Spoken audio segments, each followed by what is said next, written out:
Warahmatullahi wabarakatuh. Waalaikumsalam warahmatullahi wabarakatuh. Sehat Ustaz, Ustaz Rifai, apa kabar? Alhamdulillah. Alhamdulillah. Hujan terus ini Ustaz, Masya Allah. Di mana Hujan? Hujan terus di mana, Pak? Hujan terus, ini sepekan ini hujan terus, Alhamdulillah. Di, Alhamdulillah. di Di sini Palembang, belum. Ustaz.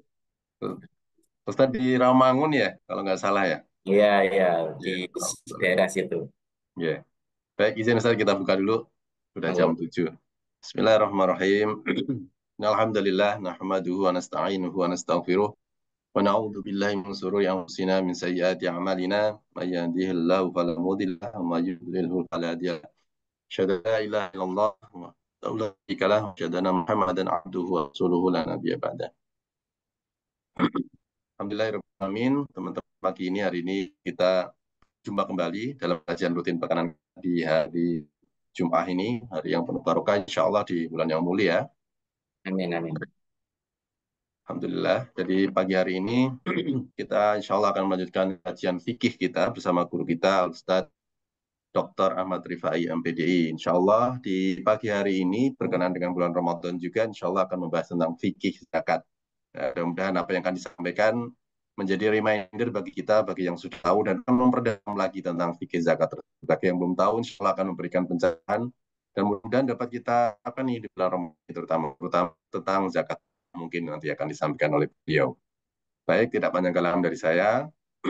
Mudah-mudahan apa yang akan disampaikan nanti dapat memperkaya keilmuan kita tentang Islam. Tafadhol Mas Pura Ustaz. Baik, terima kasih, Pak. Assalamualaikum warahmatullahi wabarakatuh. Innal hamdalillah nahmaduhu wa nasta'inuhu wa nastaghfiruh wa na'udzu billahi min shururi anfusina wa min sayyiati a'malina. May yahdihillahu fala mudilla lahu wa may yudlil fala hadiya lahu. Asyhadu an la ilaha illallah wahdahu la syarika lah wa asyhadu anna Muhammadan 'abduhu wa rasuluh. Allahumma fassalli wa sallim wa barik ala hadzal nabiyil karim sayyidina Muhammadin wa ala alihi wa sahbihi wa man tabi'ahu ila yaumiddin. أما بعد فيا عباد الله أوصيكم نفسي وإياي بتقوى الله وطاعته لعلكم تفلحون. قال الله تعالى في كتابه العزيز وهو أصدق القائلين: يا أيها الذين آمنوا اتقوا الله حق تقاته ولا تموتن إلا وأنتم مسلمون. فإن أحسن الحديث كتاب الله وخير الهدي هدي محمد وشر الأمور محدثاتها وكل محدثات بدعة وكل بدعة ضلالة. Alhamdulillah, segala puji bagi Allah Subhanahu wa taala, Tuhan semesta alam yang telah memberikan kita nikmatul iman wal Islam wa sihatil badan sehingga kita bisa kembali bermujalasah di majelis Zoom ini. Mudah-mudahan Allah Subhanahu wa taala mencatatnya sebagai amal ibadah, meridhoi setiap aktivitas ibadah langkah kita, dan insya Allah nanti kelak akan bermanfaat untuk kita dan orang-orang yang ada di sekeliling kita. Salawat salam mudah-mudahan terus tercurah keharibaan Rasulullah Muhammad SAW beserta seluruh keluarga beliau, sahabat, kerabat, dan pengikutnya, serta kita semuanya umat beliau, umat dakwah ijabah yang senantiasa istiqamah, konsisten dalam menjalankan dan mengerjakan sunnah-sunnahnya hingga akhir masa nanti. Sama sekalian yang dimuliakan oleh Allah Subhanahu wa taala, pagi hari ini kita akan membahas tentang fikih zakat. Dan saya akan share screen materi saya. Apakah sudah tampak? Sudah Ustaz. Baik. Bismillahirrahmanirrahim. Kita bahas satu persatu tentang masalah zakat ini. Mudah-mudahan Allah Subhanahu wa taala memberikan pada kita pemahaman agama yang benar, yang lurus, pemahaman yang sesuai dengan apa yang disampaikan Rasulullah Shallallahu alaihi wasallam, diajarkan oleh beliau, sehingga kita beribadah dilandasi dengan ilmu dan juga tidak terkena ancaman dari Nabi Shallallahu Alaihi Wasallam sebagai orang yang tarku tholabil ilmin nafi', yaitu tidak mau mencari ilmu yang manfaat. Kita akan membahas tentang zakat. Apa sih pengertian zakat itu? Zakat secara etimologi, secara bahasa artinya adalah an-nama'u wa ziyadah. Ada juga sebenarnya tambahan wat tadhir, kemudian wassalah dan sebagainya. Tapi secara umum zakat itu mana an-nama wa ziyadah. Oh, di bawahnya ada at-tadhir wassalah. Jadi bertambah, zakat itu maknanya bertambah. Kalau kita pahami daripada secara makna etimologi ini, kita juga paham bahwa zakat yang kita keluarkan itu tidak menjadikan harta kita menjadi berkurang, tapi justru tumbuh dan bertambah. Ya, maka dikatakan yuqal zakat zara. Ya, tumbuhlah tanaman tersebut. Ucapan tersebut kita kemukakan idan nama wazada wan talaqa wa natlaqa alal madhi. Ya, wa nutliqa alal madhi. Jadi ketika tumbuhan tersebut itu sudah tumbuh dan bertambah, maka kita katakan zaka az-zara. Tumbuhan tersebut telah tumbuh. Nah, itu makna pertama. Watadhiru, ya. Kemudian juga diitlakkan dengan makna uh, pujian, watadhir, pensucian, wassalah, dan juga kebaikan. Itu disebut dengan zakat secara makna lugawi, secara makna bahasa. Ya, dan juga zakat disebut dengan sesuatu yang bisa mengeluarkan seseorang dari berbagai macam bahaya, ya. Itu disebut dengan zakat, pengertian zakat secara bahasa. Adapun secara terminologi syar'i, yang disebut zakat adalah hakun wajibun fi malin khasin li ta'ifatin mahsusatin fi waqtin mahsus. Hak yang wajib dikeluarkan, ya, fi malin khasin, dalam harta yang khusus. Jadi tidak semua harta dikeluarkan eh, untuk dizakati, tidak, tapi harta yang khusus, harta yang ditentukan oleh syariat. Ya, liutaifatin mahsusatin, diberikan kepada kelompok-kelompok tertentu. Kalau di dalam Quran itu ada 8 kelompok tertentu, dan para ulama sepakat bahwa distribusi zakat atau tasarruf zakat itu tidak boleh keluar dari al-asnaf as-samaniyah, kelompok 8 tersebut. Di waktin mahsusin, di waktu yang tertentu. Jadi mengeluarkan zakat itu ada waktunya. Ada yang berdasarkan panen, ada yang berdasarkan haul, ada yang berdasarkan kapan mendapatkannya, ya begitu. Ya, kalau zakat fitrah ya harus di bulan Ramadan. Jadi tidak dikeluarkan dengan waktu yang acak, tapi waktunya juga harus tertentu juga. Ada kriteria dan syaratnya juga. Kemudian macam-macam zakat, ya, dan dalilnya, ya. Zakat itu ada dua. Yang pertama adalah zakat badan atau zakatul fitri yang dikeluarkan pada bulan Ramadan. Itu zakat yang pertama kali. Dan ini merupakan zakat yang pertama kali disyariatkan. Sebab kita tahu bahwa perintah zakat itu disyariatkan atau turun pada bulan Ramadan tahun kedua Hijriah, dan yang pertama kali turun itu adalah kewajiban zakatul badan atau zakatul fitri. Baru kemudian turun zakatul mal. Itu di bulan Ramadan juga, di tahun yang sama juga. Jadi pada saat bulan Ramadan tahun kedua Hijriah itu turun perintah zakat fitrah dan juga zakat mal. Begitu. Dalil kewajibannya adalah farrada Rasulullah sallallahu alaihi wasallam shadaqatal fitri ala dzakari wal untha wal hurri wal mamluq syu'an min tamrin aw syu'an min sa'ir. Rasulullah sallallahu alaihi wasallam mewajibkan, kata farrada ini diartikan sebagai wajib, bahwa zakat fitrah itu hukumnya wajib, ya. Rasul mewajibkan, memfardukan zakatul fitri atas laki-laki, perempuan, orang merdeka, budak, bahkan kalau di dalam riwayat lain sampai dikatakan anak kecil juga masuk ke dalamnya. Kadarnya adalah so'an min tamrin atau so'an min sa'ir. Satu so' dari kurma ataupun satu so' dari sa'ir. Satu so' itu adalah 4 mud. 4 mud, satu mudnya itu adalah 6 on. 6 on kali 4 itu sekitar 2,4 kilogram. Itu nanti konversinya para ulama beda-beda loh. Ketika kemudian berapa satu so' itu dalam konteks kekinian itu berapa, itu para ulama beda-beda di dalam mengkonversi hitungan dari hitungan so' menjadi hitungan kilogram. Seperti itu. Itu zakat fitrah nanti akan kita bahas secara detailnya, tapi secara umum zakat fitrah itu seperti itu, dalil wajibnya ada di dalam hadis sahih riwayat Bukhari dan Muslim. Yang kedua adalah zakatul mal atau zakat harta. Dalilnya adalah surat At-Taubah ayat 103, "Khudz min amwalihim shadaqatan tutahhiruhum wa tuzakkihim biha wa shalli 'alaihim." Ambil dari harta mereka sedekah, zakat. Ketika kata sedekah itu dimutlakkan, itu biasanya maknanya zakat, ya. Di sini memang konteksnya zakat. Ambil. Maka nanti para ulama tafsir itu sepakat bahwa kata khud itu harus aktif. Terkait menarik zakat itu kita tidak boleh pasif tapi harus aktif. aktif mendatangi, aktif menyadarkan, aktif mempromosikan, aktif mengajak, aktif membangkitkan semangat berzakat dan sebagainya. Itu dari kata khud. Ya harus aktif. Ambil min amwalihim dari harta-harta mereka, al-aghniya, orang-orang kaya, sedekatan zakat. Fungsinya tutahhiruhum wa tuzakkihim biha. Zakat tersebut fungsinya untuk mensucikan mereka, mensucikan harta mereka.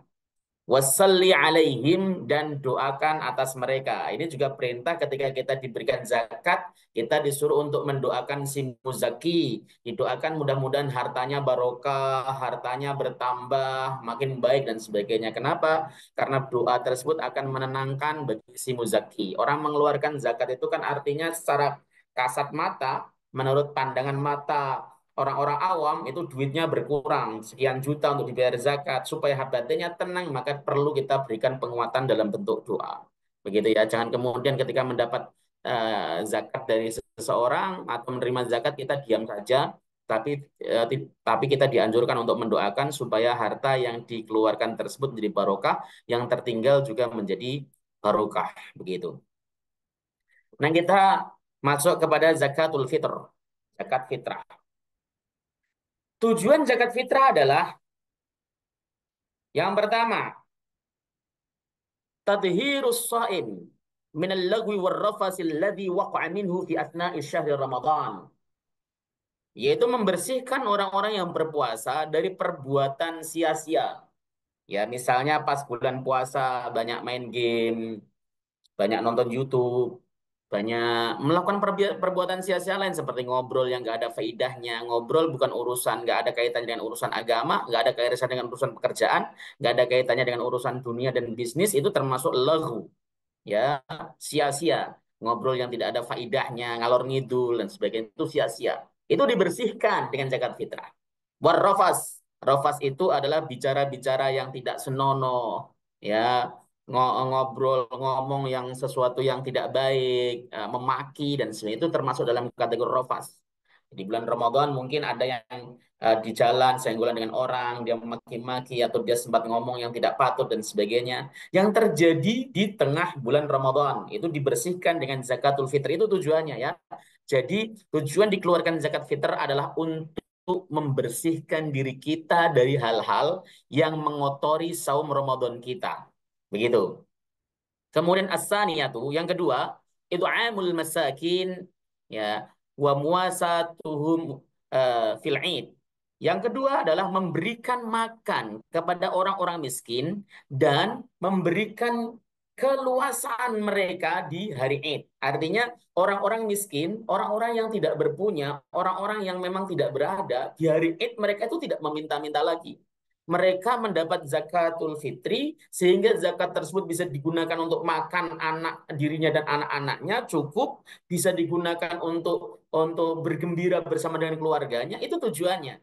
Maka kemudian zakatul fitri nanti titik beratnya adalah kepada fuqara dan masakin, ya. Meskipun kita apa namanya, kadang kalau di Jakarta khususnya itu agak susah mencari kriteria fuqara wal masakin, ya, tapi tetap ada. Ya, Imam Syafi'i ketika memberikan terminologi atau definisi tentang makna fukoro, itu adalah orang yang tidak punya pekerjaan dan tidak punya harta. Itu sulit sekali untuk dicari di Jakarta.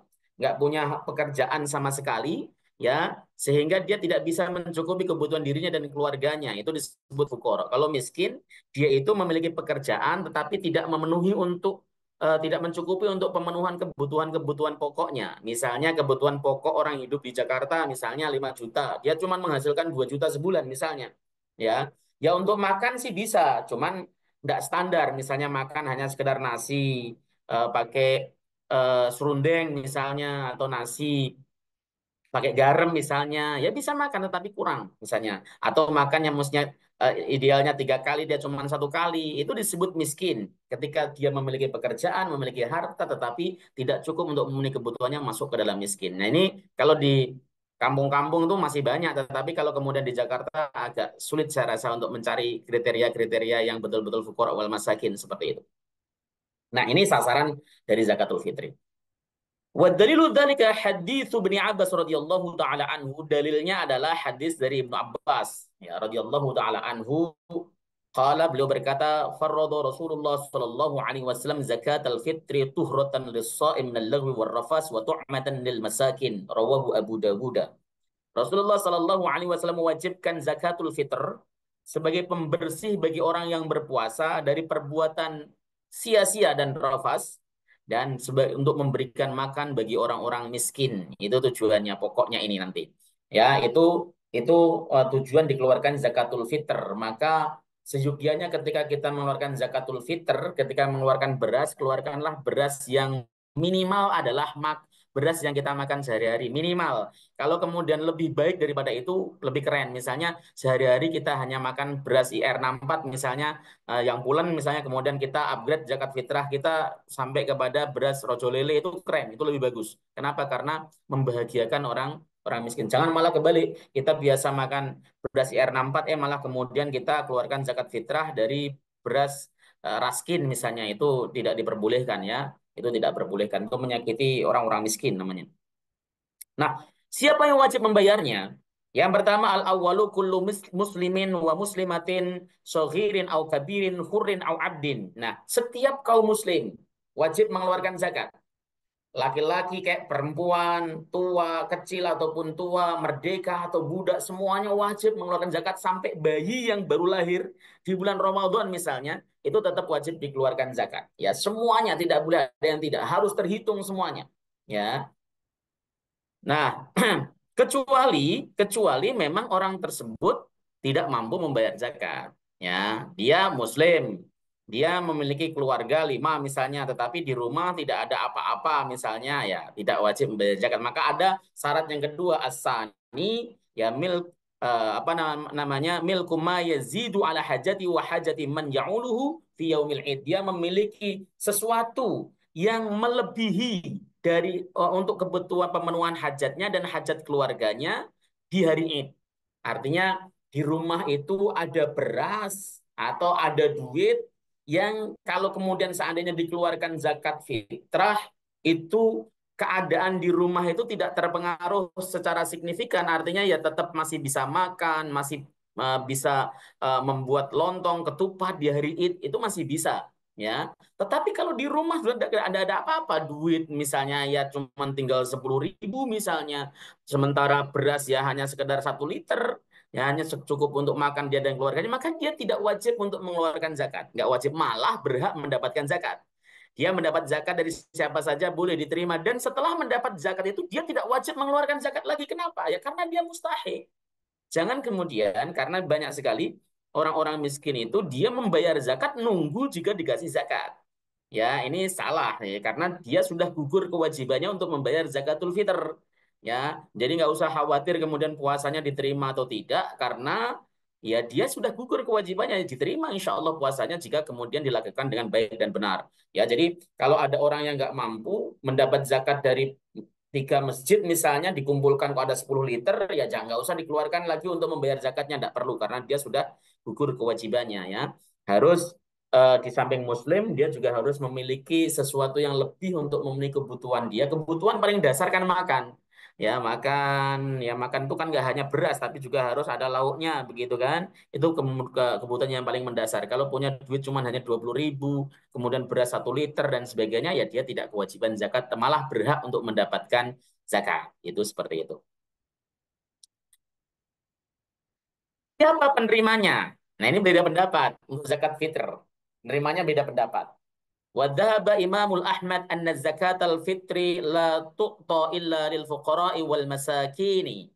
Imam Ahmad berpendapat sesungguhnya zakat fitrah tidak boleh diberikan kecuali kepada fakir dan miskin. Tadi berdasarkan zahir hadis tadi, tu'matan lil masakin, itu dijadikan dasar oleh Imam Ahmad bahwa zakat fitrah hanya ditujukan kepada fukara dan miskin saja. Tidak boleh diberikan kepada selain itu. Tidak boleh diberikan kepada ibnu sabil, sabilillah, mu'alaf. Tidak boleh diberikan kepada al-gharim, amil, dan sebagainya. Tidak boleh ketika kita mengikuti pendapat Imam Ahmad. Ya, wahum man la yamlikuna kifayatahum fi yaumil id. Mereka yang disebut fuqara masakin adalah orang yang tidak memiliki kecukupan mereka di hari Id. Ya, tadi sudah saya jelaskan. Ya, tapi kalau kita lihat di dalam kitab Syarah Bulughul Maram itu definisi fuqara dan masakin antara Syafi'i dan Imam Abu Hanifah itu beda. Ya, terbalik ya kalau kalau di dalam fikih Syafi'i itu fakir itu lebih menderita daripada miskin, tetapi kalau dalam fikih Hanafi miskin itu lebih menderita dibanding dengan fakir. Makanya definisinya kalau fakir itu orang yang tidak memiliki pekerjaan, ya, sehingga tidak memiliki bisa mencukupi kebutuhannya. Kalau miskin dia masih punya pekerjaan tetapi tidak mencukupi kebutuhannya. Itu definisi Syafi'i. Tapi kalau definisinya Imam Abu Hanifah yang nggak punya pekerjaan itu adalah miskin, bukan fakir. Itu perbedaan definisi tapi tidak mempengaruhi esensi menurut saya. Ya berdasarkan hadis li hadis Ibnu Abbas radhiyallahu taala anhuma al-mutaqaddam tu'matan lil masakin, yaitu dasarnya. Wa amma baqiyatul asnafi as-sittati fala yu'tuna min shadaqatil fitri illa idza kanu fuqara aw miskinan aw masakina faqat. Jadi adapun asnaf 8 ya apa namanya asnaf yang sisanya yaitu 6 asnaf itu tidak bisa diberikan bagian kecuali dia fakir miskin. Itu versinya Ahmad. Khilafan li Syafi'iyyati, ini berbeda dengan madhab Asy-Syafi'i. Imam Madhab Syafi'i mengatakan annahu yajuzu tasarrufu zakat ila samani asnafin. Ya, jadi kalau dalam perspektif Syafi'i membayarkan zakat fitrah itu boleh kepada 8 asnaf, boleh. Di Syafi'iyah mengatakan bahwa 8 asnaf boleh. Kenapa? Kata Quran innamas shadaqatu lil fuqara, itu kata sedekah itu sifatnya umum, bisa zakat mal, bisa zakat fitrah. Maka kemudian tasarruf zakat fitrah pun boleh kepada 8 asnaf, boleh kepada Ibnu Sabil, kepada Sabilillah, kepada apa namanya gharim, kepada mu'alaf atau kepada yang lain-lain selain fuqara wal masakin. Ya, tetapi titik tekannya dalam fikih Syafi'i pun harus kepada fuqara wal masakin, itu yang dipentingkan dulu. Jangan sampai kemudian nanti justru bagian orang yang merasa sebagai amil lebih besar dibanding dengan bagian daripada fuqara wal masakin. Begitu. Nah, kita juga harus memahami konteks amil. Nah, ini mumpung ingat. Amil di sini adalah orang yang diangkat oleh negara, oleh imam. Di dalam semua kitab fikih, setahu saya, itu menegaskan bahwa orang yang disebut amil dan berhak mendapat bagian zakat, kalau dalam fikih Syafi'i besarnya sekitar 12,5% kalau nggak keliru. Ya, atau 12%, 12%-an lah ya. Itu dalam fikih Syafi'i 12%. 1/40 kalau saya tidak salah ya. Itu adalah apa namanya amil orang yang bekerja dan dia diangkat oleh imam. Jadi tidak boleh pengurus masjid rapat membentuk kepengurusan lalu mengatasnamakan amil, tidak. Dia wakil zakat. Saya pernah berkali-kali mengatakan kalau zakat kita berikan kepada amil, begitu kita serahkan zakat kita sudah sah secara hukum fikih. Tapi kalau kita berikan kepada panitia zakat, sekedar panitia, zakat kita belum sah sebelum ditasarufkan kepada 8 asnaf yang ada.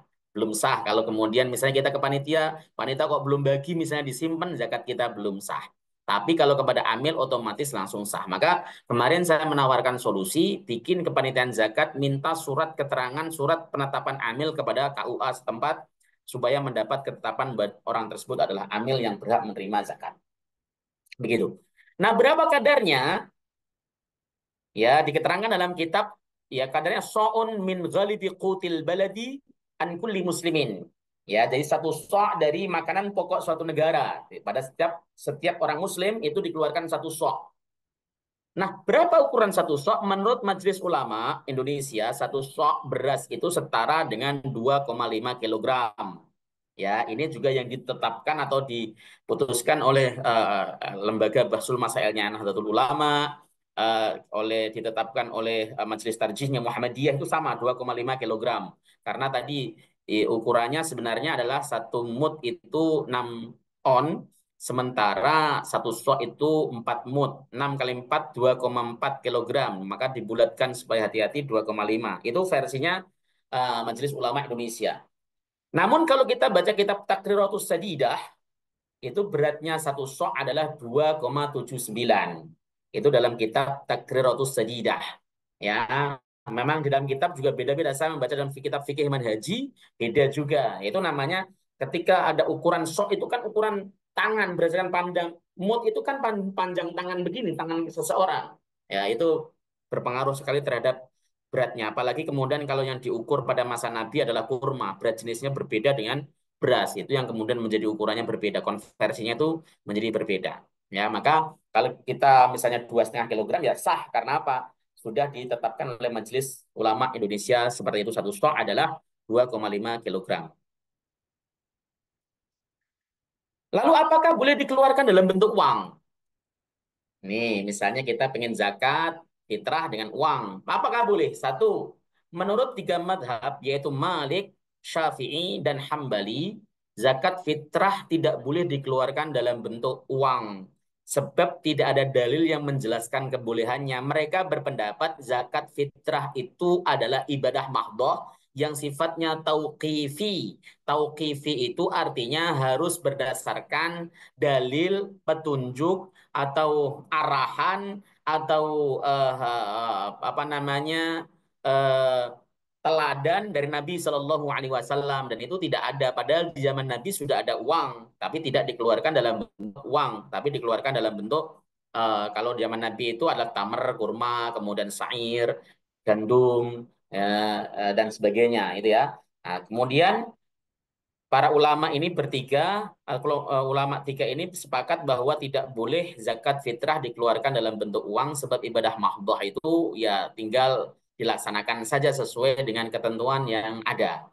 Nah, adapun menurut mazhab Hanafi, boleh zakat itu dikeluarkan dengan uang. Boleh. Karena apa? Ya alasannya lebih manfaat orang fakir miskin itu tujuannya pemberian zakat fitr itu untuk matan lil masakin, memberikan makan kepada orang miskin.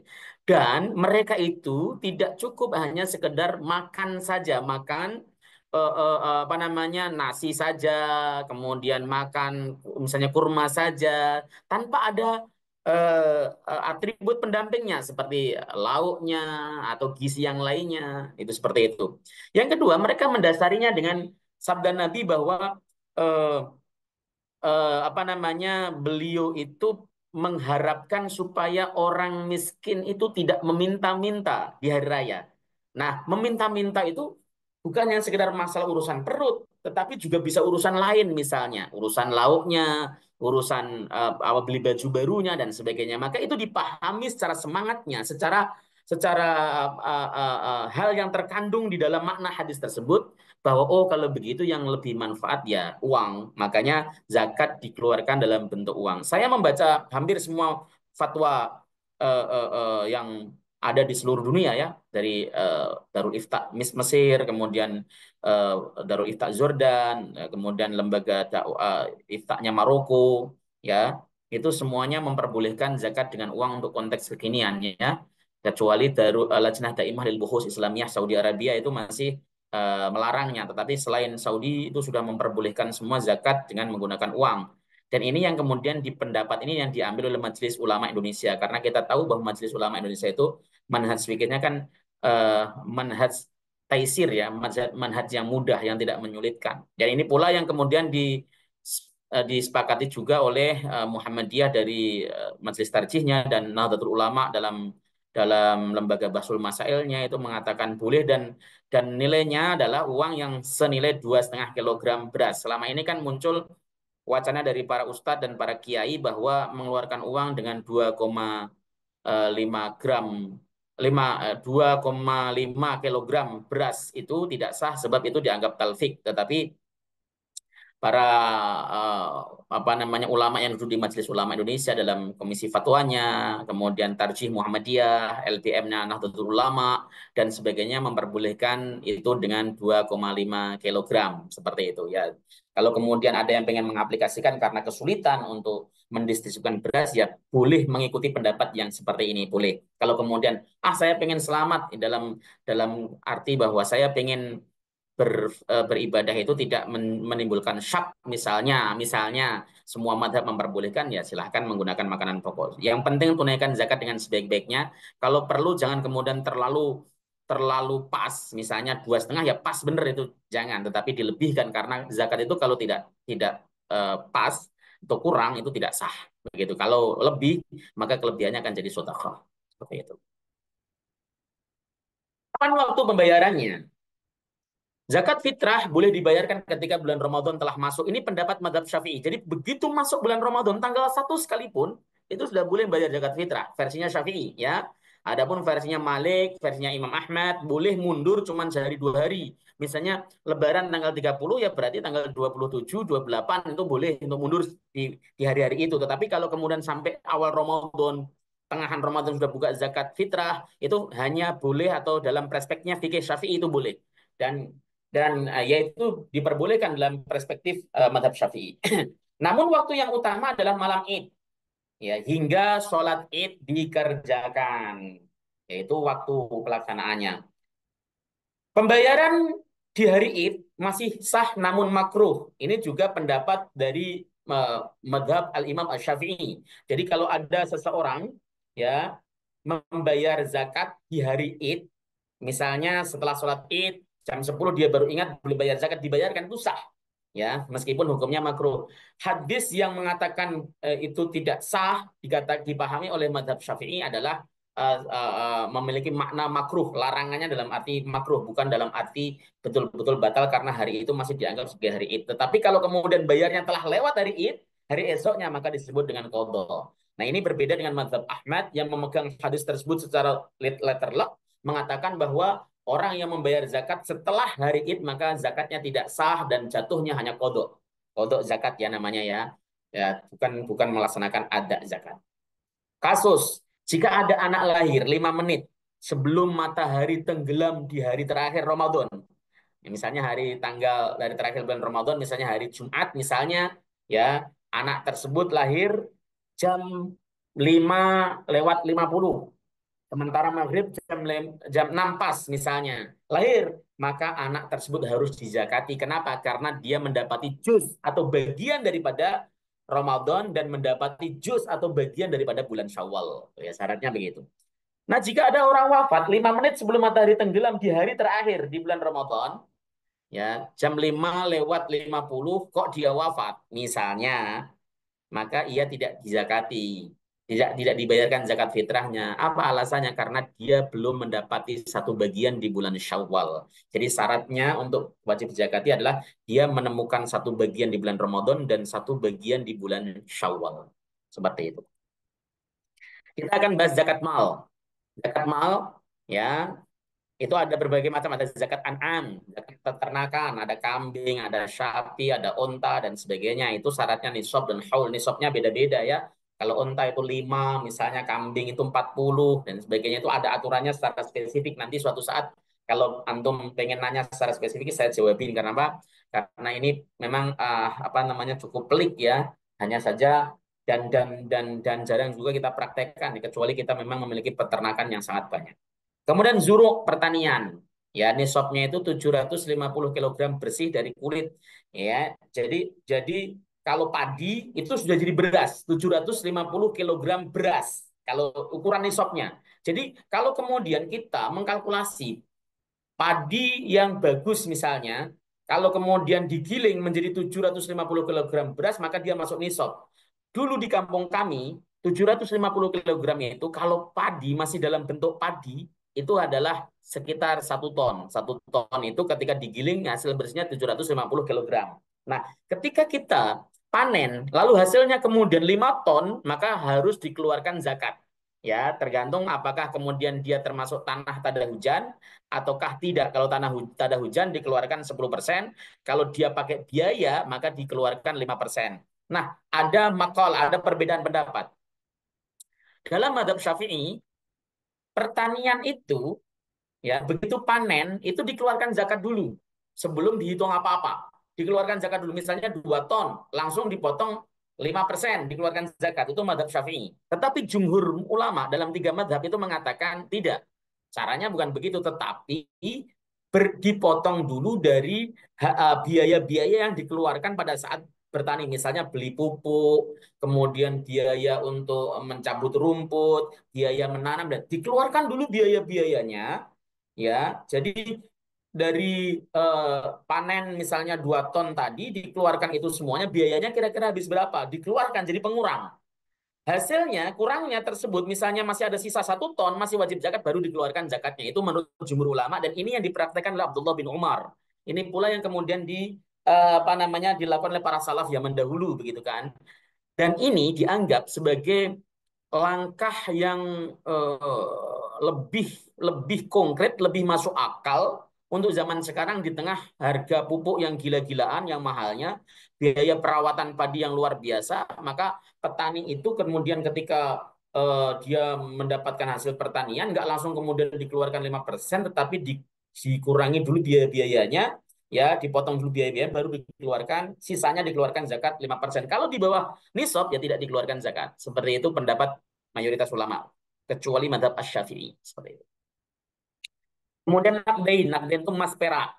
Artinya nakdain itu adalah alat tukar ya, alat tukar emas dan perak, yaitu dinar dan dirham. Nisabnya emas itu adalah 85 gram emas. Kalau perak itu 5 awak, ya sekitar 595 gram perak. Itu nisabnya. Jadi ketika memiliki emas, ya batangan kayak atau apa saja emas tersebut tersimpan jumlahnya 85 gram maka dikeluarkan zakat 2,5%. Mau emas yang kemudian ditabung di Pegadaian, emas yang kemudian ditabung di mana saja, pokoknya itu nilainya emas 85 gram nisabnya. Kalau sekarang kan harga emas sekitar 1,5 ya, 1,5 juta, ya dikali 8,5 gram sekitar 100 juta itu kan. Nah, itu dikeluarkan zakatnya 2,5%. Uang, uang menurut para ulama kontemporer itu termasuk nakdain. Kenapa? Karena uang saat ini sudah menggantikan posisi emas sebagai nilai tukar di seluruh dunia. Tidak ada satupun di dunia ini yang dia itu masih menggunakan dinar dengan emas dan perak. Nggak ada. Bahkan mata uang Dubai yang menggunakan kata dirham itu pun bukan perak tapi kertas. Ya, jadi uang kemudian dikategorikan sebagai nakdain. Artinya jika kemudian kita memiliki tabungan dalam bentuk uang ya senilai 85 gram emas, maka wajib dikeluarkan zakat 2,5%. Ini pendapat sudah diakui oleh seluruh ulama.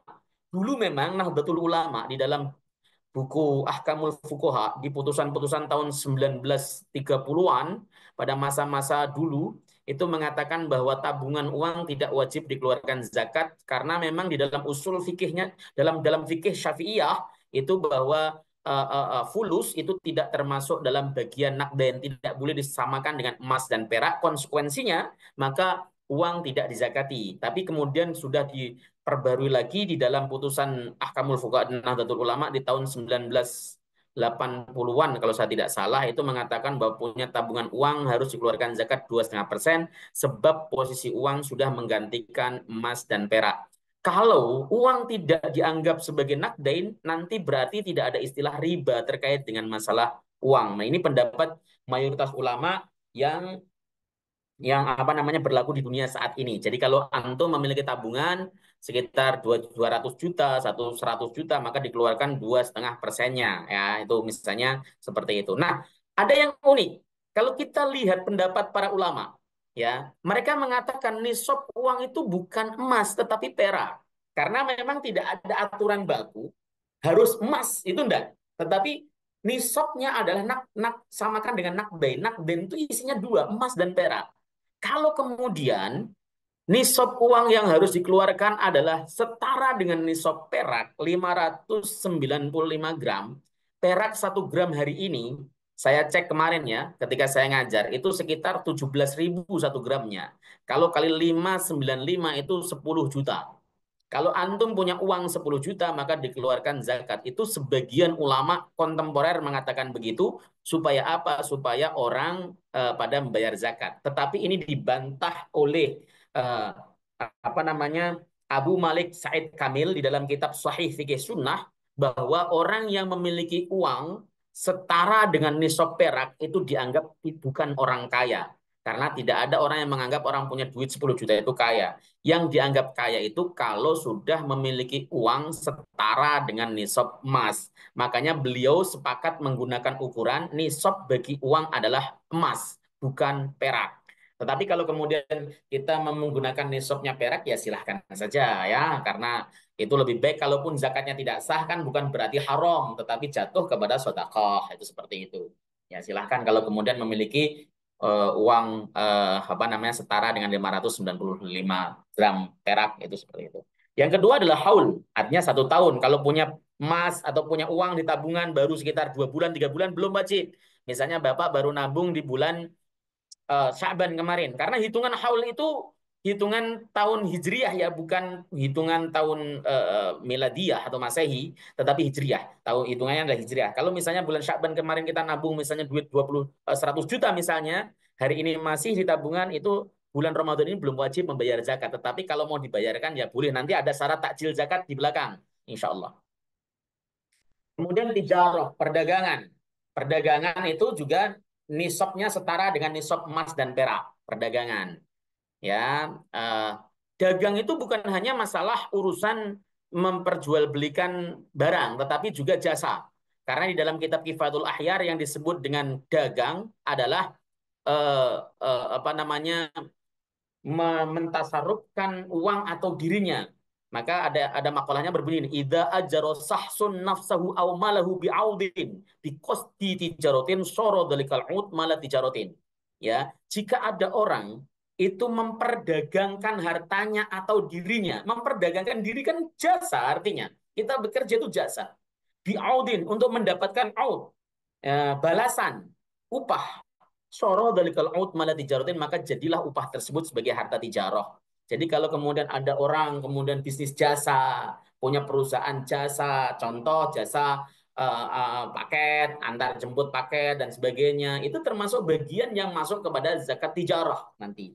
Zakat tijarah, zakatnya sama dengan nisabnya sama dengan emas, yaitu 85 gram emas nisabnya, dan harus ada haul. Zakat tijarah itu ada haul. Dan uniknya kalau zakat tijarah, barangnya atau harta tijarah yang diperdagangkan tersebut itu harus dihitung. Kita punya toko misalnya, besar. Nilai toko tersebut itu misalnya 500 juta, toko material misalnya. 500 juta, kita hitung 500 juta. Nanti di akhir tahun ketika sudah masuk Ramadan berikutnya, kita buka misalnya Ramadan sekarang misalnya. Di Ramadan berikutnya kita harus hitung barang-barangnya, yang pasirnya, semennya harus dihitung semuanya dan harus dikeluarkan zakat 2,5%. Itu kalau zakat tijarah. Apakah mobil yang dibuat ngangkut itu juga dihitung, Ustadz? Enggak. Ya, ada kan orang punya material mobilnya ada 3, itu enggak usah dihitung karena itu merupakan bagian daripada sarana. Yang dihitung adalah harta tijarahnya, ya, barang dagangannya saja, seperti itu. Kemudian makdin, makdin itu barang tambang. Barang tambang, itu yang pertama nisab sama dengan emas dan perak. Yang kedua adalah tambangnya berupa emas dan perak. Itu versi jumhur, emas dan perak, versi jumhur. Artinya kalau nikel, batu bara itu tidak termasuk makdin. Tidak termasuk makdin yang dikeluarkan zakat dari sektor tambang, tetapi nanti bisa masuk kepada zakat tijarah. Ya, bukan masuk kepada zakat tambang. Kemudian yang terakhir rikaz. Rikaz itu adalah harta temuan, harta karun misalnya. Ya, itu wujudnya harus emas perak. Nggak boleh kita nemu keramik yang meskipun harganya 1 miliar, itu tidak termasuk dari perkara yang dizakati. Itu pertama harus emas perak yang ditemukan. Yang kedua, itu peninggalan orang jahiliyah, artinya pra-Islam. Kalau peninggalan orang Muslim tidak disebut rikas, saudara. Misalnya di situ antum menemu piring emas. Tulisannya adalah lafadz Allah, itu bukan rikas, namanya itu luqotoh. Nanti hukumnya beda lagi. Ya, apalagi kemudian antum nemu duit segepok isinya duit Soekarno Hatta semuanya, ya itu bukan termasuk rikas, tapi masuknya kepada lukotoh. Ya, lukotoh itu barang temuan yang harus diumumkan selama 1 tahun dan sebagainya. Kemudian nisab, ada nisabnya. Nisabnya ada ya apa namanya setara dengan 85 gram emas. Kemudian yang terakhir syaratnya berada di bumi yang tak bertuan. Kalau bumi tersebut ada yang punya, antum gali-gali di ladang orang, lalu nemu nemu nemu emas peninggalan jahiliyah misalnya, emas peninggalan zaman Majapahit misalnya. Lalu antum kemudian dia, "Ih, saya nemu," dan sebenarnya tidak boleh, karena ketika seseorang membeli tanah itu sudah plus isinya seluruh bumi, walaupun dibor sampai bumi tingkat paling dalam, itu sudah milik orang yang bersangkutan. Jadi jangan kemudian antum dapat sesuatu peninggalan di tanah milik orang lalu dia anggap itu temuan antum, tidak. Itu tidak boleh, itu milik orang yang memiliki tanah. Itu terkait rikas. Rikas ini hasilnya apa dikeluarkan zakatnya lebih besar sampai 20%. Nah, kita bahas zakat profesi. Zakat profesi ini tidak ada di zaman Nabi SAW profesi dizakati gitu kan. Tetapi ini ijtihad para ulama. Karena profesi saat ini itu lebih hebat. Mereka berpikir, kalau petani yang hanya menghasilkan sawahnya beberapa bidang dan hasilnya tak seberapa dikeluarkan zakat, kenapa para dokter, para pengusaha, para pengacara yang hasilnya tuh bisa sampai miliaran nggak wajib dizakati? Ini bentuk istihadnya. Tetapi kalau kita berpegang kepada ulama empat madhab, ya itu mereka memandang bahwa gaji atau penghasilan ya al-mal al-mustafad wajib dizakati jika memenuhi syarat. Yang pertama sudah mencapai nisab setara dengan emas 85 kilogram dan sudah mencapai haul. Itu artinya antum sebagai dokter berpenghasilan misalnya satu bulannya 100 juta. Kepake untuk kebutuhan sehari-hari 50 juta. Bisa nabung 50 juta. Lalu kemudian selama 1 tahun tabungan tersebut itu terkumpul 500 juta. Ya dikeluarkan zakat dari sektor itu maksudnya. Ya, jadi kalau kemudian apa namanya antum memiliki profesi apa saja, pengacara kayak yang sekali ada kasus misalnya dapat 1 miliar ditabung sudah mencapai nisab dan ada 1 tahun jadi keluarkan zakat 2,5%. Seperti itu. Itu ulama sepakat seperti itu empat madhab. Jadi ini termasuk dalam kategori zakat nakdain aslinya. Begitu. Boleh. Majelis ulama juga mengatakan ini salah satu hal yang diperbolehkan. Jadi kalau kemudian kita memiliki menjadi profesi seorang dokter dan sebagainya tidak mau dipotong bulanan, maunya adalah nanti tahu 1 tahun membayar langsung, ya boleh-boleh saja. Yang penting bayar zakatnya. Kemudian yang dihitung adalah penghasilan bersih, neto, bukan penghasilan bruto. Artinya, ketika kita bekerja, gaji misalnya 15 juta, lah kok kita bayar bayar cicilan mobil 3 juta, membayar cicilan motor 2 juta, bayar cicilan rumah 5 juta. Akhirnya kemudian habis, ya tidak wajib dizakati. Tetapi kalau kemudian itu ternyata masih ada sisanya, nah sisanya itulah yang kemudian dizakati jika terkumpul ada satu nisab. Itu seperti itu. Nah, kemudian nisabnya disamakan dengan emas atau perak, ya. Dengan gaji diakumulasikan selama 12 bulan lalu dikeluarkan zakatnya 2,5%. Ini jika asumsinya kita mau bayar sistem bulanan. Ini yang kemudian dijadikan keputusan oleh Majelis Ulama Indonesia. Jadi kalau kita pengen bayar zakat profesi bulanan boleh, maksudnya pada takjilu zakat, menyegerakan zakat. Yaitu kita dihitung penghasilan kita diakumulasi. Misalnya contoh kita berpenghasilan 10 juta. Ya, selama 12 bulan, 12 kali 10 berarti 120 ya dikali 2,5%.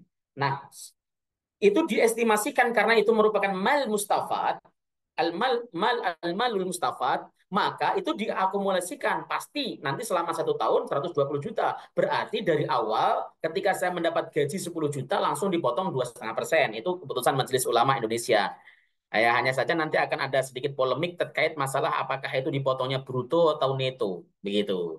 Ya, seperti itu, 2,5%. Jadi, lah terus apakah kalau saya sudah dipotong 2,5%, itu saya wajib zakat lagi? Lah kalau kita mengikuti pendapat dan fatwanya Majelis Ulama Indonesia yang memperbolehkan, ya tidak wajib karena kita sudah mengeluarkan zakat. Dengan catatan tadi, zakatnya sudah sampai nisab. Ya tadi nisabnya boleh disamakan dengan nisab emas, boleh disamakan dengan nisab perak. Kalau nisab perak berarti 10 juta sudah kena wajib zakat. Ya itu nisab perak.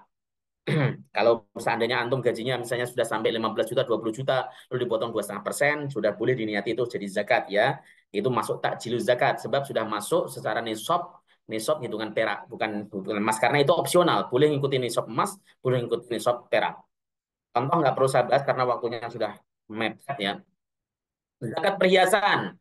Perhiasan. Menurut jumhur ulama, perhiasan tidak wajib dizakati kecuali jika. Ya, jadi perhiasan itu nggak wajib dizakati kecuali jika satu, pemakaiannya haram seperti dipakai oleh laki-laki. Nah, bapak-bapak pakai cincin emas, pakai kalung emas, ya beratnya misalnya satu satu on satu satu apa namanya 1 ons misalnya, maka dia wajib dikeluarkan zakat. Ya, wajib dikeluarkan zakat karena dipakai oleh pemakaiannya haram. Yang kedua, diniatkan untuk disimpan bukan dipakai. Jadi beli emas, beli gelang, beli kalung niatnya disimpan bukan untuk dipakai. Kalau niatnya saya mau beli emas, tujuannya mau saya pakai gitu kan. Hanya saja karena sekali-kali ya dilepas dan sebagainya nggak apa-apa. Tapi kalau memang niatnya saya simpan ini untuk simpanan dan sebagainya itu sudah masuk ke bukan termasuk huli, bukan termasuk perhiasan, tapi maksudnya adalah simpanan. Yang ketiga, melebihi kebiasaan orang dalam pemakaiannya. Make itu umumnya gelang ya dua, tiga, cincin ya cukup dua. Nah, kemudian kalung ya cukup satu. Lah ini orang gelang kok sampai sampai siku ya, dari dua tangan sampai siku. Kemudian cincinnya 10 jari itu ada cincin semuanya. Itu wajib zakat yang semacam itu karena melebihi pemakaiannya. Nah, madhab Hanafi mengatakan bahwa perhiasan tetap wajib zakat. Itu istilah bainal madzahib. Zakat perusahaan. Perusahaan, sebenarnya kita harus paham, orang yang mau bayar zakat, wajib bayar zakat itu adalah manusia, orang aslinya, harus kita pahami. Perusahaan itu orang atau bukan? Bukan, dia badan hukum. Tapi perusahaan dianggap sebagai sahson iktibarian. Ya, badan hukum yang dianggap sebagai sahas, sebagai orang, gitu loh maksudnya.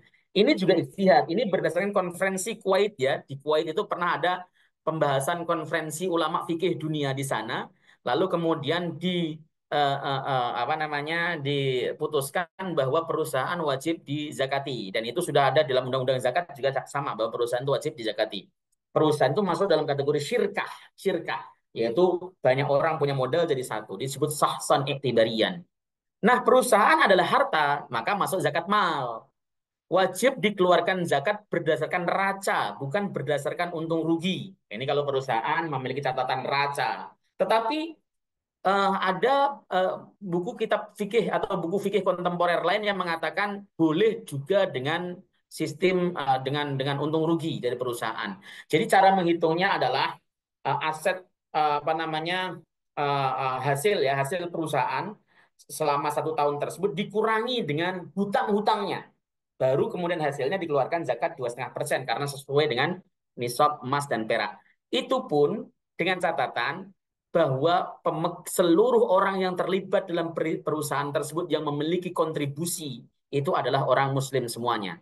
Kalau ada orang yang non-Muslim tidak wajib dizakati, maka harus dikeluarkan dulu bagiannya daripada orang yang non-Muslim. Atau bikin kesepakatan di awal atau di dalam kontrak kerjanya atau apalah itu namanya bahwa nanti di akhir tahun akan dikeluarkan zakat 2,5%. Seperti itu yang paling bagus menurut para ulama.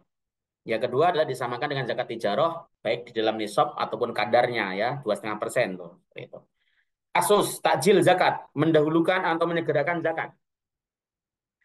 Ya takjil zakat itu hakikatnya nggak boleh aslinya. Karena zakat itu harus memenuhi syarat nisab dan haul itu madhab Malik nggak boleh takjilu zakat, nggak boleh menyegerakan zakat. Madhab Syafi'i saja memperbolehkan. Itu pun ada 3 syarat.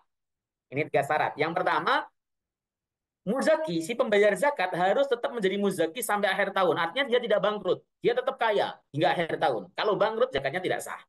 Yang kedua, si mustahik, si penerima zakat, dia harus tetap jadi mustahik hingga akhir tahun. Kalau tiba-tiba si mustahik dapat harta warisan atau hibah 1 miliar misalnya, maka dia sudah menjadi muzaki, bukan jadi mustahik. Ya, maka zakatnya jadi tidak sah dan si mustahik harus mengembalikan. Dan yang ketiga, hartanya tersebut harus tetap lebih 1 nisab sampai akhir tahun. Kalau tiba-tiba di tengah tahun, misalnya karena tadi mendapat keuntungan perdagangan sampai 500 juta, tiba-tiba di pertengahan tahun di samping dia usahanya kolap juga apa namanya dipakai untuk membeli anaknya yang kuliah di Jerman yang habis sampai ratusan juta, ya itu kemudian menjadi tidak sah. Itu takjil zakat kelemahannya di situ. Ya. Kemudian yang kedua naqlu zakat, memindah zakat. Ulama itu sebenarnya jumhur mengatakan tidak boleh memindah zakat. Zakat itu harus dibayarkan di tempat yang memperoleh.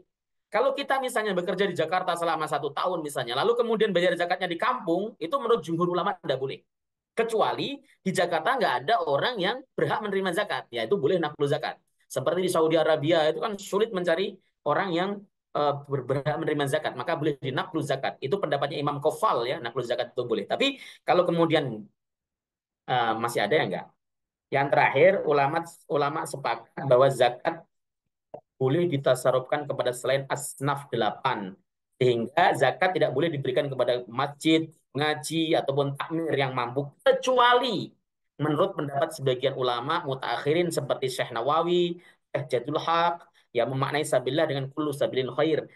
Namun pendapat ini yang tadi yang pendapat minoritas pada yang disebut kecuali tadi itu sekarang sudah dipakai oleh hampir semua lembaga-lembaga fikih dunia.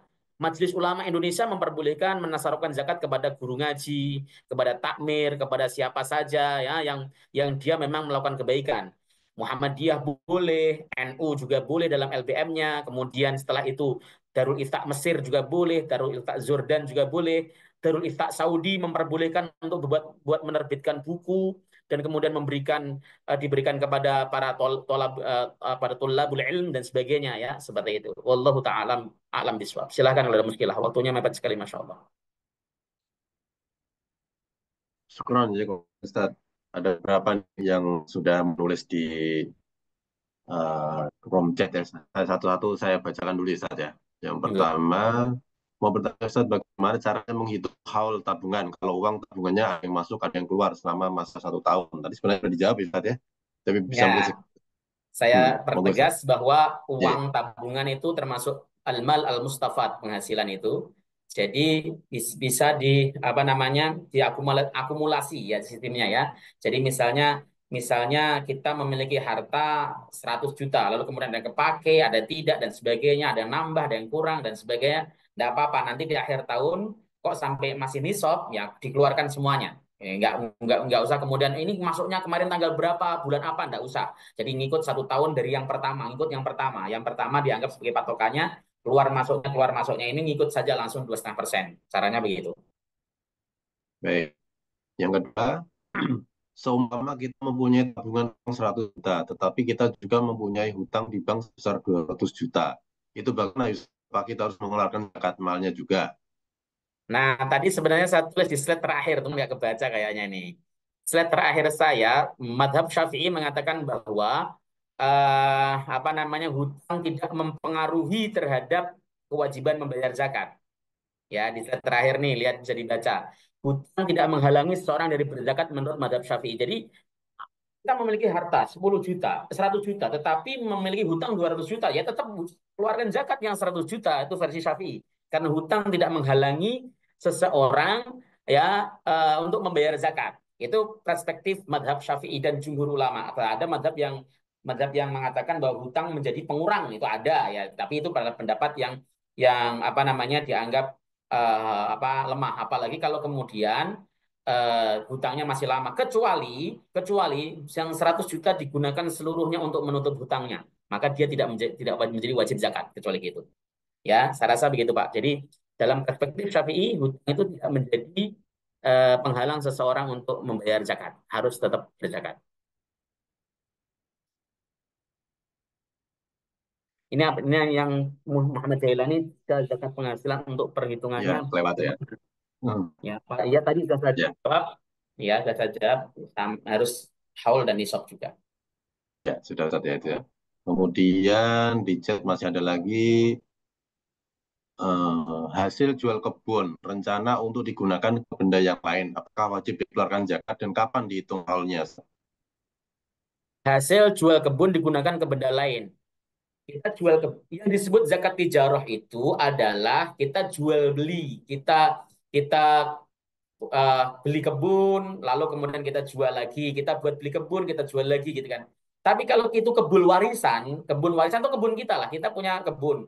Lalu kita jual. Apakah kemudian setelah dapat hasilnya kita keluarkan zakat? Tunggu dulu. Kalau duit tersebut kita simpan, misalnya di bank, di deposito atau di apa, itu sudah sampai 1 tahun, hasil jual kebunnya misalnya dapat 1 miliar, kita simpan secara 1 tahun jadi dikeluarkan 2,5%.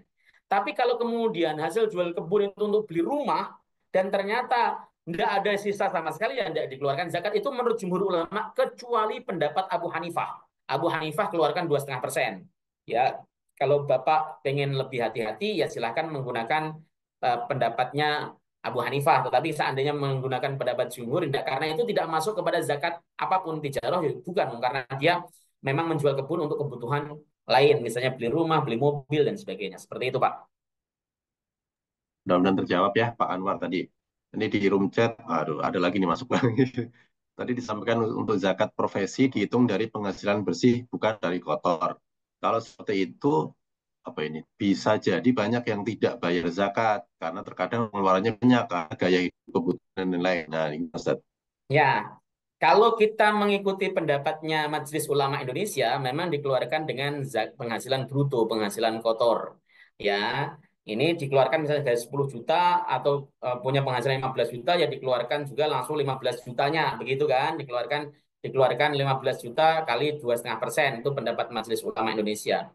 Ya, pakai itu silahkan, hanya saja nanti kemudian akan tidak adil jika ada orang yang dia harus membayar anaknya 5 yang sekolah semuanya, lalu 15 juta tersebut itu tinggal 3 juta itu pun untuk makan, masih dipotong 5%. Itu yang kemudian jadi persoalan.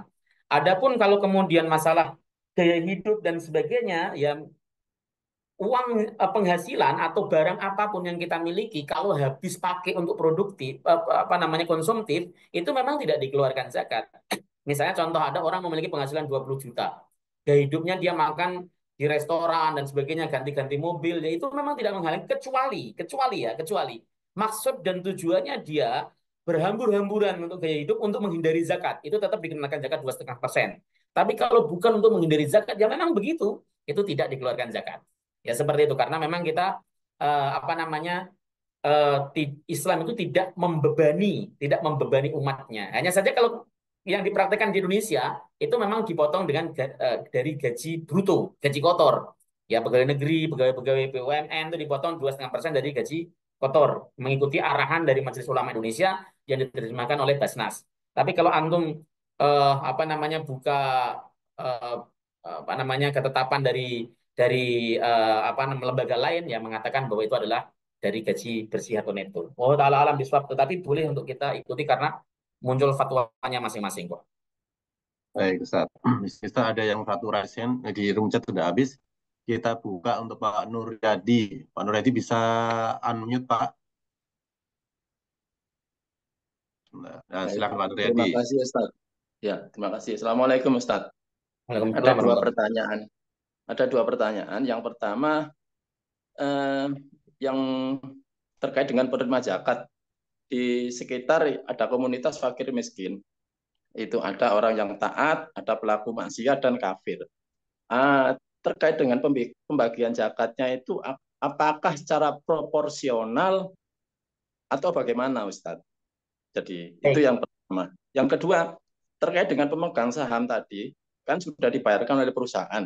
Pada saat pemegang saham menerima dividen, apakah juga masih dikenakan zakat lagi setelah itu? Terima Ya, kasih, Ustaz. baik. Baik, baik. Baik, yang pertama, di lingkungan kita ada fakir miskin, tetapi masing-masing beda. Ada yang taat, ada yang maksiat, ada yang kafir. Nah, mana yang didahulukan? Yang pertama, dahulukan orang taat. Ya, orang miskin, fakir miskin yang taat, yang rajin ibadah didahulukan dulu, itu nomor satu. Nah, kalau ada, ya boleh diberikan kepada orang miskin yang tidak taat, tetapi sambil kita dakwai.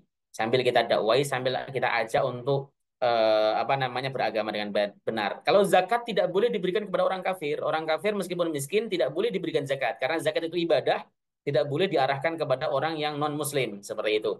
Tapi kalau tadi masalah urusannya taat dan tidak taat ya betul harus diberikan kepada orang yang taat beragama dulu ya. Itu untuk menunjukkan bahwa apa namanya memberikan apresiasi kepada mereka orang-orang yang taat menjalankan agama dengan baik. Kemudian harta kita memiliki saham, lalu kemudian ternyata saham tersebut sudah di perusahaan tersebut sudah membayar zakat. Apakah dividennya masih dikeluarkan zakat? Tidak, sudah tidak bayar wajib zakat lagi. Kenapa? Karena sudah dikeluarkan zakat. Namun jika kemudian itu kita simpan lagi misalnya, ini kan sudah dikeluarkan zakat tahun ini nih. Kita simpan lagi uang tersebut karena dividennya besar ya sampai ratusan juta kita simpan di rekening kita sendiri. Ada 1 tahun lagi ya dikeluarkan zakat. Kewajiban zakat tahun itu gugur ya 2,5%-nya. Seperti itu Pak. Baik, mudah-mudahan sudah terjawab ya Pak Nuryadi ya. Ya, Iya. insya Allah. Baik Ustaz, karena udah jam 8 lewat, pasti banyak pertanyaan. Saya dulu sebenarnya menyimpan pertanyaan, tapi karena udah waktunya, nanti lain kesempatan insya Allah bisa Ya, japri ke Ustadz Ahmad Rifai. boleh silahkan. Untuk mohon ditutup dengan doa Ustaz. Baik, mari kita berdoa kepada Allah Subhanahu wa taala. Mudah-mudahan apa yang kita hajatkan dikabulkan oleh Allah Subhanahu wa taala, perusahaan kita juga mendapat berkah dari Allah Subhanahu wa taala makin maju makin baik. اللهم صل وسلم وبارك على سيدنا محمد وعلى ال سيدنا محمد سيد الاولين والاخرين وسلم ورضي الله تبارك وتعالى عن صحابه الرسول اجمعين. الحمد لله رب العالمين حمدا نعم حمدا الشاكر حمدا يوافي نعمه وكافئ مزيدا. يا ربنا ولك الحمد كما ينبغي لجلال وجهك الكريم وعظيم جلالك. اللهم صل وسلم وبارك على سيدنا محمد وعلى سيدنا محمد. اللهم اغفر لنا ذنوبنا ولوالدينا وارحمهم كما ربونا صغارا ولجميع مشايخنا ولأساتذتنا ولأجدادنا ولجداتنا ولجميع المسلمين والمسلمات والمؤمنين والمؤمنات أحياء منهم والأموات إنك على كل شيء قدير. ربنا ظلمنا أنفسنا وإن لم تغفر لنا وترحمنا لنكونن من الخاسرين. اللهم إنا نسألك الهدى والتقى والعفاف والغنى. اللهم إنا نسألك رضاك والجنة ونعوذ بك من سخطك والنار. ربنا آتنا في الدنيا حسنة وفي الآخرة حسنة وقنا عذاب النار. صلى الله على نبينا محمد وعلى آله وصحبه وبارك وسلم. سبحان ربنا رب العزة عما يصفون wassalamu ala mursalin alhamdulillahi rabbil alamin. Sekian kita tutup dengan majelis. Subhanakallahumma bihamdika asyhadu an la ilaha illa anta astaghfiruka wa atubu ilaik. Assalamualaikum warahmatullahi wabarakatuh. Waalaikumsalam warahmatullahi wabarakatuh. Demikian tadi teman-teman semua kajian kita di pagi ini tentang zakat. Insya Allah kita bertemu kembali di pekan depan. Insya Allah dalam kesempatan yang lain. Kita tutup dengan mohon maaf bila ada kata-kata yang salah dan kurang. Bila itu taufik walhidayah. Assalamualaikum warahmatullahi wabarakatuh. Sampai